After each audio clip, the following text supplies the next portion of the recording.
Hey gang, welcome back to another video. Now I recently saw that some of the theaters showing the new Ghostbusters movie were offering a Ghost Trap popcorn bucket. And as a fan of the films, I knew I would need one for my collection, but it was going to need a bit of a paint job. So that's what I'm going to do. So let's get into it. After tracking down a Ghost Trap, it was time to break the cardinal rule of collectors. I need to take it out of the plastic packaging and get to disassembly, starting with the decals. These decals are well made, and with the help of a warm blow dryer, I was able to remove them in one piece. I had a small piece of wax paper at the ready to stick them to for safekeeping. With the decal squared away, it was time to figure out removing the side panels. I could see there were seam lines, but I couldn't figure out how it was being held in place. Then I threw a bit of caution to the wind and took some pliers to the fake bolt heads, and to my surprise, they were covering some small screws. Once I removed them and cleaned out some of the glue from the screw heads, I could remove the screws and then pop off the panels. Mine took a bit of effort to remove, but eventually the glue holding it in place broke free and the entire panel came away from the rest of the trap.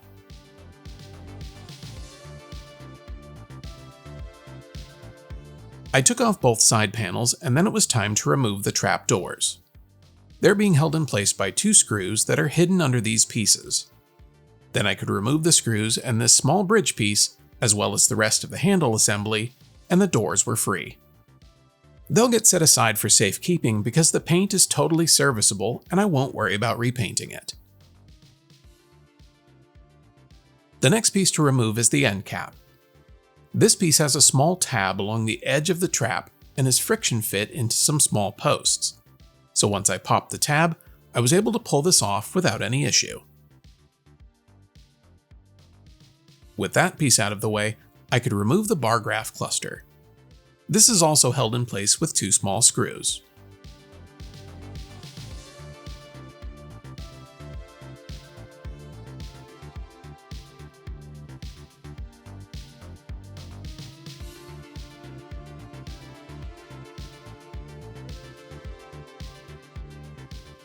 In order to paint this, I'll need to cut the wires that connect to the LED first, since it's threaded through the same hole that the tab clipped into. Thankfully, there's more than enough wire, so I'll cut them with a bit of wire still connected to the LED leads, which will help me to identify them when it comes time to solder them back on.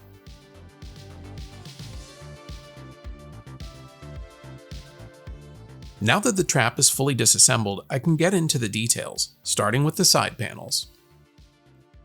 I think replacing all of the molded bolt heads will be a huge improvement, but I'll need to trim the plastic with some nippers first.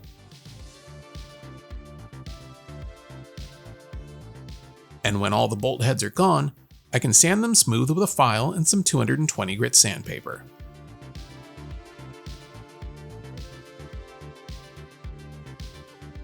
Off camera, I gave everything a coat of self-etching primer, and once they were dry, I loaded up my airbrush with some aluminum paint and got to painting everything.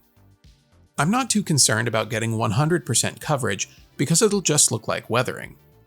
I also don't mind the texture the primer left behind, since it'll make the parts look pitted. I also was just feeling a little bit lazy.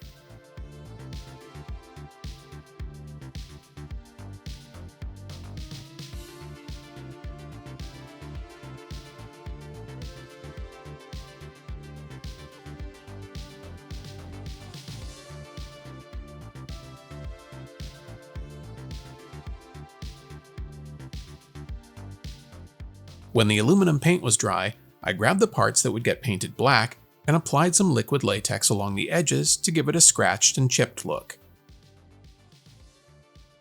The latex will block whatever paint I put over the top and can be rubbed away to expose the metallic paint below. This is one of those methods that can get away from you really quickly, so I suggest going easy with this step, and if you find that there's not enough scratches, you can add more with a silver marker.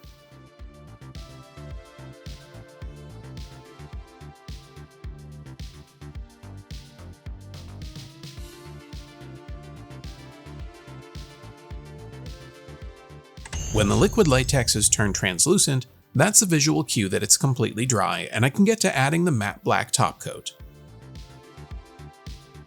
While I waited for the black paint to dry, I shifted my attention to drilling out holes for real hardware.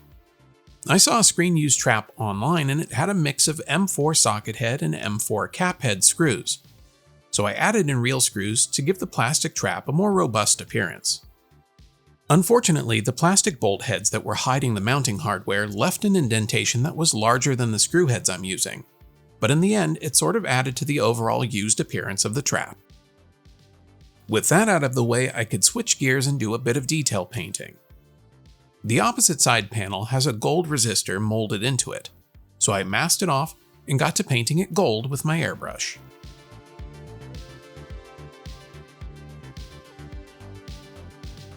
And when it was dry, I could remove the masking to see how I did.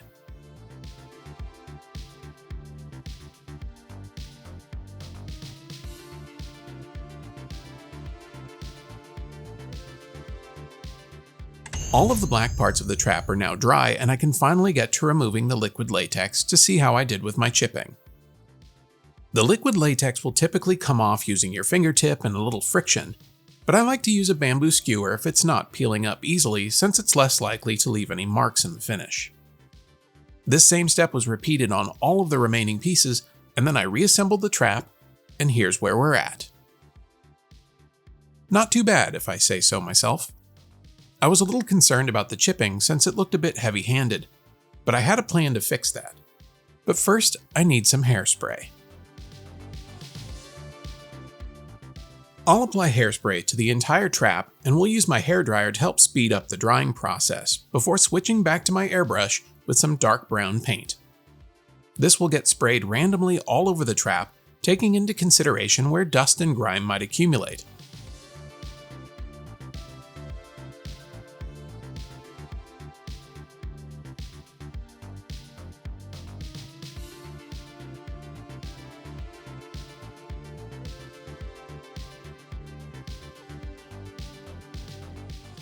And once it's dry, the real magic can happen.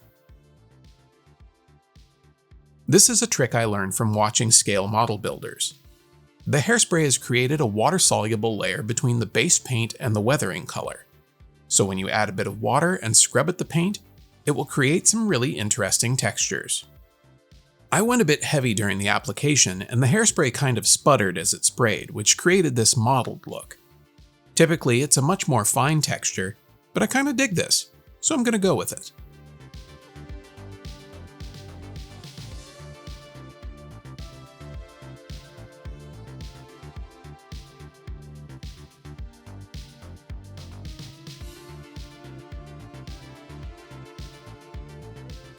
With this step, you can do as much or as little as you like, and you can repeat it with additional colors to create even more depth in your weathering.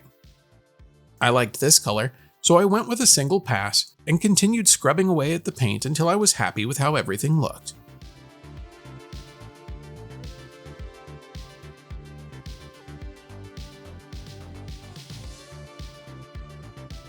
When everything was dry, I grabbed a can of satin clear coat and sprayed the trap to lock in all of the weathering, and this $25 popcorn ghost trap was done.